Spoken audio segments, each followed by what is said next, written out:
بسم الله الرحمن الرحيم. صنع الله الذي أتقن كل شيء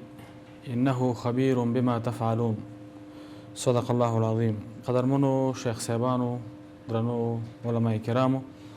ټولو حاضرینو، ټولو ته په درنښت او احترام او د ټولو په اجازه تر ټولو ډیر د خوشحالۍ باعث دا دی چې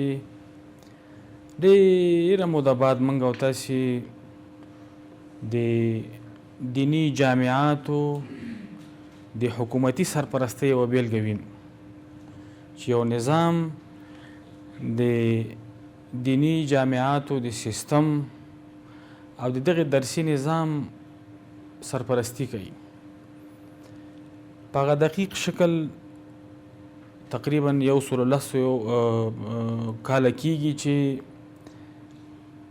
مسلمانان په هغه خپل اړخ کې داسې مؤسساتي سرپرستی چا نه ده کړې چې یا نظام سرپرستی وکړي او یا یو کتله خلک په داسې شکل سرپرستی وکړي چې د نظام بدل شي. یو درسي سیستم موږ او تاسې ته راپاتې شو، نظامونه په بله خوا لاړه او د موږ او تاسې علماو په همغه شي منګولې خښې کړي او په دا 100 کالونو کې تغییر ته پرېنښود دا نظام، ځکه نه یې غوښته چې بل څوک پکې ګوتې ووهي. دا مسله تر دغه ځای راورسېده. اوس د الله تعالی رحم او فضل دی چې یو نظام شته چې دغې مسایلو ته رسیدګي کوي. مشهوره د موږ او تاسو سره دا ده چې لومړنۍ مدرسه په اسلامي نړۍ کې دغه د مدرسې شکل چې د پوهنتون شکل نه، دا هغه د نظام الملک مدرسه ده چې په بغداد کې جوړه شوې ده په 400 هجري کې. خو د مصري یوه مورخه ده، د هغې یو مقاله بېګا ماته په مخه راغله، په اسلام آنلاین کې خپره شوې ده. فاطمه حافظ نومیږي. دې یو ډېر عجیبه معلومات د مدارسو په اړه راخیستي وو چې لومړی مدرسه په اسلامي نړۍ کې چیرته جوړه شوې ده او څه وخت جوړه شوې ده. نو هغه په دې بحث کوي چې مشهوره دا ده چې دا د نظام الملک مدرسه ده،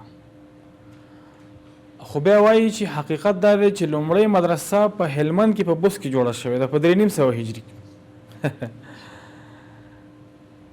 او بیا د یو هغه معلومات د یو مستشرق په اړه وایي چې هغه دا خبره کړې ده، خو علامه سبوکي هم په یو ځای کې چې خبره یاده کړې ده دغه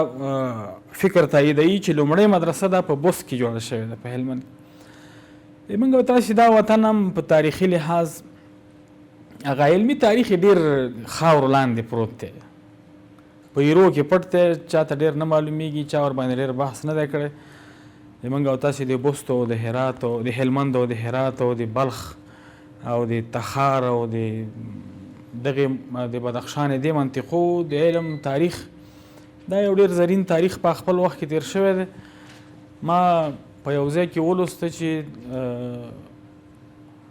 په بلخ کې یو وخت ولیا به د وخت پاچا ځمکه اخیستلی شوه او یا یو عالم پاچا په پیسو اخیستلی شوه او عالم په دې اخیستلی شوه چې پاچا د ځمکه عالم ته بخښله چې ته پکې مدرسه جوړه. د علم د وجې نه دا ځمکه دومره قیمته شوې وه په بلخ کې چې د چا د وس خبره نه وه چې ځان ته یو لیش ځمکه واخلي. نو یا به د وخت پاچا ځمکه اخیسته او یا به پاچا ځمکه واخیسته او عالم ته به یې ورکوله. نو بحث پلټنه مې په دې خاطر کوله چې د تضمیني کیفیت کومې بیلګه موږ لرو که نه لرو، خو دغه خبره مې ډېره تر سترګو شوه چې د نظام الملک چې مدرسه جوړه کړې ده هغه به یې په دې ډېر ترکیز کړی دی، یوه ډله یې ټاکلې ده چې ته وګوره چې صنف کې رڼا شته او که نه شته. د طالبان خو ډېر زیات و هغه وخت او د مایکروفون هغه به نه و، سیستم نشته، نو غږ رسیږي که نه رسیږي، استاد باید په جګ ځای کې کښېني او شاګردان داسې ځای وي چې هلته غږ ورسیږي او د مدرسې په څنګ کې شور نه وي. ډېر داسې مسایل شته چې د هماغه وخت د تضمیني کیفیت ښه هغه کېدلی شي، ده بیلګه کېدلی شي. مخکې شیخ صاحب ډېره یوه ظریفه اشاره وکړه د تضمیني کیفیت اړخ ته چې رجال حول الرسول دی. موږ تاسې د جرح او تعدیل علم چې دی د تضمین کیفیت دی، چې د یو چا په اړه وایي چې اوس د خبره صحیح ده او که نه ده، دا ثقه دی او که څه ډول دی، هغه مراتب یې ورته ټاکلي دي. موږ تاسې علم الرجال او دا داسې علم دی چې په یو امت کې نشته غیر د اسلامي امت. دا علم دا د امت پورې خاص دی. نو د اشخاصو هغه کیفیت تضمینول دا نو بیا د موږ او تاسې په یو خاص علم ورته لرو چې دا سړی په دې علم کې کومه مرتبه لري او د نورو علماو سره د تر کومې کچې په اتفاق لار دی، تر کومې کچې دا منفرد دی په خپلو آراو کې، او دی څومره مبتکر دی په دې علم کې، د ونډه څومره ده د خدمت. دا ټول هغه مسایل دي چې په کل کې موږ دې ته متوجه کوي چې هغه د علمي چاپیریال د کیفیت تضمین په ښه شکل باندې وشي. موږ تاسو چاپیریال خو د موږ تاسو د تضمین کیفیت هغه چې پوهنتونونو ته ځي ټول شیان ګوري، صنف ګوري، نصاب ګوري، استاد یې ګوري، څېړنې ګوري، دهلیز یې ګوري، کړکۍ یې ګوري، هر شی ګوري، یو شی هم نه پرېږدي. شنه ساحه ګوري، مسجد یې ګوري، پارکینګ یې ګوري، دیوال یې ګوري. یعنې ډېر واړه مسایل دي، شاید دلته به تاسو ته تشریح شي په دغه ځای کې. او دا مسایل ډېر مخکې موږ او تاسې په هغه خپله ابتدایي شکل کې ډېر وخته مطرح شوي. دا د موږ او تاسې د ثواب او د ګناه تصور چې دی دا دغه شی دی. مثلا الله تعالی فرمایي چې اعوذ بالله من الشیطان الرجیم ان الله مع المحسنین. محسن څوک دی؟ چې د الله تعالی د اوامرو او د نواهیو مطابق ځي. اصول دي که نه، قواعد دي، وایي چې دا نیک دی. خو د دې نیک یو بله معنا دا ده هغه سړی چې کوم کار په هغه خپله طریقه کوي دا محسن دی، چې د اصولو مطابق کوي دې ته محسن وایي. او الله تعالی د همدغه سړي په کار نتیجه مرتبوي چې هغه څوک د اصولو مطابق په مخ دغه کار مراحل هغه په نظر کې نیسي. نو دا ډېره مهمه مسله ده او د موږ تاسې په امت کې پروردګار ډېر غټ خیر ایښی دی. دا چې الله تعالی فرمایي چې کنتم خیر امة اخرجت للناس، دا د دې امت خیریت دا په ډېرو شیانو کې دی. خو دلته زه چې تاسې پام وراړوم هغه دې موضوع ته چې که څه هم د صدر اسلام نه چې سړی راواخلي غیر د هغې مرحلې نه چې جناب محمد رسول الله صلی الله علیه وسلم ژوندی دی او خلفای راشدین ژوندي دي او هغوی حاکمان دي. دا خلافت راشده ته چې دا راشده وایي په دغه ټکي کې د علما بحث وکړي چې دې ته ولې راشده وایي، د نورو ته ولې نه وایي، امویان، عباسیان او عثمانیان. هلته یو څه خاص خبرې شته دی چې سړی ورباندې بحث وکړي. او د موږ او تاسې اصل هغه د حاکمیت تصور دغه د راشده حکومتولۍ تصور دی. نن سبا ښه حکومتولي اصطلاح به مو اورېدلي، موږ او تاسې د رشد کلمه اصطلاح کاروو، دا ډېره وسیعه او ډېره عمیقه اصطلاح ده. د امت ته د خیریت هغه اړخ ته چې ما په دغه ځای کې خبرو ته پام ور دا دی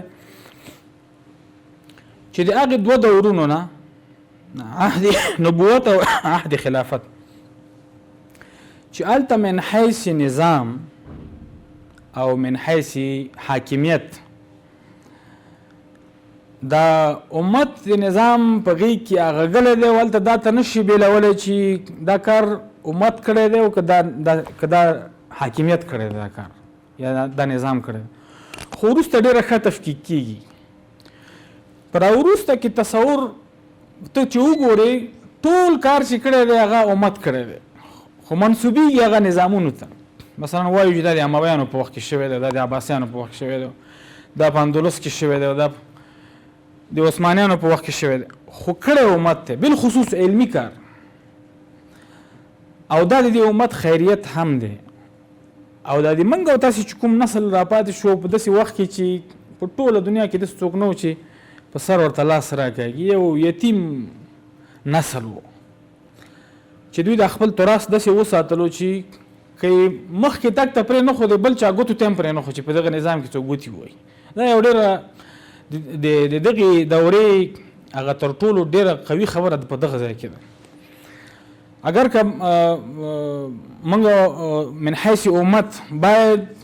ځان ته د پرمختګ لارې خلاصې کړی وی خو لارې بندې وي ممکنه نه وه ونه شوه یعنې کار په ټولو ادوارو کې امت کړی دی خو بیا هم که موږ بیا هغه ځای ته ورګرځو چې امت او نظام دا دواړه ناقابل تفکیک شي سره بیل نه کړلی شي موږ په دې ونه توانیږو دا د مسلمانانو یو زرین دور دی او تر هغه زرین دور چې هیڅ بیلګه په د انسانیت په تاریخ کې نشته الله تعالی دې وکړي چې د دغې فرصت نه موږ او تاسې ښه استفاده وکړو 120 کاله کېږي چې په مؤسساتي شکل موږ او تاسې نه تصنیف لرو نه څېړنه لرو نه مثلا اشخاص ډېر ښه لرو په همدغې دورونو کې مثلا وهبة الزحیلي صاحب تېر شوی دی په ځان ته سره ډېر غټ کار کړی دی مثلا ابو غده صاحب تېر شوی دی په ځان ته سره ډېر غټ کار کړی دی مثلا همداسې ډېر علما دي په مختلفو مذاهبو کې چې سړی وګوري خو دا چې د هغه مخکیني دورونو غوندې ټول امت په یو کار باندې مصروف شي او په یو ډول نه یو ډول کار مؤسساتي وي یا د نظام د خوانه یا د علماو د ټولنو د خوانه یا د جامعاتو د خوانه هغه ډول نه ده شوی خو په دې 100 کالونو کې د موږ او تاسې هغه تیر تراث ختم شوی نه دی موږ او تاسې د نورو امتونو سره په زاړه تراث جنګیږو کتابونه درګرده چاپ کېږي د بیروتو د ترکیې د مصر او د هند و پاکستان کتابخانې درګرده لګیا دي د علماو مخطوطې راوباسي خو په لکونو مخطوطې اوس هم پرتې دي چې د دوی وس او توان نه دی چې دا خلاصې کړي نو سړی پوهېږي چې دې خلکو څومره کار کړی دی انتهایي ډېر کار یې کړی نو الله تعالی دې وکړي چې موږ او تاسې د دغې فرصت نه ښه استفاده وکړو او خپل امت ته داسې خدمت وړاندې کړو چې هغه که بیا د امت د زوړ حالت هم وي دا په مجبور حالت کې نه وي که بیا د امت د الله تعالی دې نه کې د انحیار حالت هم وي بیا هم دوی سره په لاس کې داسې څه وي چې په هغه وخت کې دوی ته په کار ورشي